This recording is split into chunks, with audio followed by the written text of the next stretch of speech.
Tuu vaan takaisin. Tehdä uuden kierroksen. Eli käy vaan tässä kääntymässä ja sitten saman tien saat lähteä takaisin.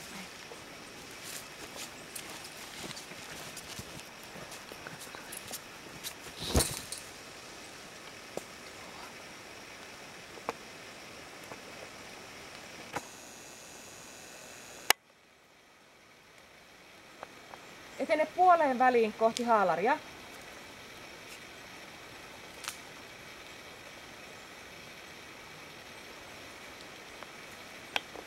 Ja kehu vaan koiraa. Saat mennä koiran luokse ja taputtaa sitä ja kehu oikein vuolaasti. Noin. Sitten saat tulla koiran kanssa pois sieltä. Elikkä ohitukset pitkällä remmillä, molemmat kädet alhaalla. Meet oikealta puolelta haalaria ohi ja toiselta puolelta tulet takaisin ja tuolla lippusiimalla kääntymässä. Ja jos koira haluaa kiertää jonkun puun, niin päästä remmistä irti. Mitäs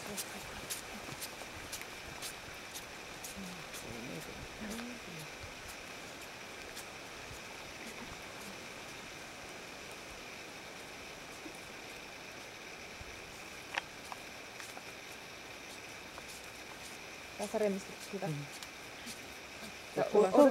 Pyydä vaan koira mukaan. Jäikin siihen jumiin. Ja sitten vielä toinen ohitus. Samalla lailla vaan.